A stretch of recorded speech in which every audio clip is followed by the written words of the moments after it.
రాష్ట్రంలో 1800 విద్యా సంస్థలంతా కూడా 5 రోజుల నుంచి సమ్మె నిర్వహిస్తున్నాయి. వాళ్ళకి ఇవ్వాల్సినటువంటి బకాయిల్లో 8,042 కోట్ల రూపాయలు చెల్లించాల్సి ఉంటే 1,200 కోట్లు చెల్లిస్తామని ఆ డబ్బులు కూడా చెల్లించలేదు ఈ రోజు వరకు కూడా. 18 లక్షల మంది విద్యార్థులు, 2.5 లక్షల మంది అందులో పనిచేస్తున్నటువంటి ఉపాధ్యాయులు, సిబ్బంది ఉన్నారు.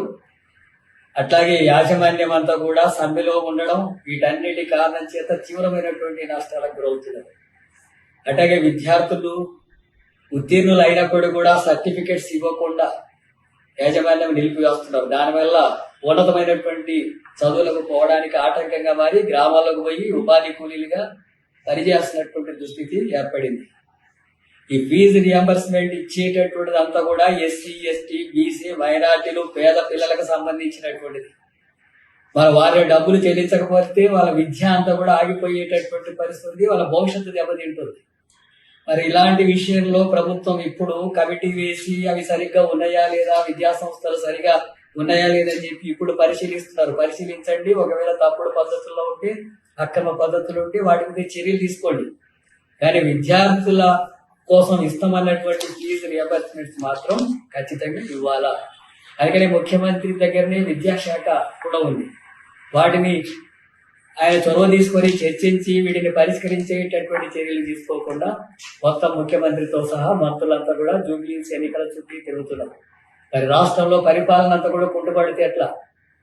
రాష్ట్రంలో ఏం జరిగినా పట్టించుకోనటువంటి పరిస్థితి ఉంటే ఎట్లా? ఒకవైపు పంటలంతా నష్టపోయి రైతులు దెబ్బతింటుంటే, మరోవైపు దాడులు, దౌర్జన్యాలు, అత్యాచారాలు, కుల దురంకార హత్యలు జరుగుతుంటే, మరోవైపు విద్యార్థులంతా కూడా, విద్యార్థి సంఘాలంతా కూడా వచ్చి రోడ్ల మీద ఆందోళన చేస్తుంటే, వీటన్నిటిని పట్టించుకోకుండా ప్రభుత్వం వ్యవహరిస్తే ఈ ప్రభుత్వానికి ప్రజలు తగిన గుణపాఠం చెప్పాల్సినటువంటి పరిస్థితి వస్తుందని చెప్పి రాష్ట్ర ప్రభుత్వాన్ని హెచ్చరిస్తున్నాం. సిపిఎం పార్టీ డిమాండ్ చేస్తున్నది వెంటనే ఇవ్వాల్సినటువంటి బకాయిలు 8,042 కోట్లను వెంటనే చెల్లించాలి.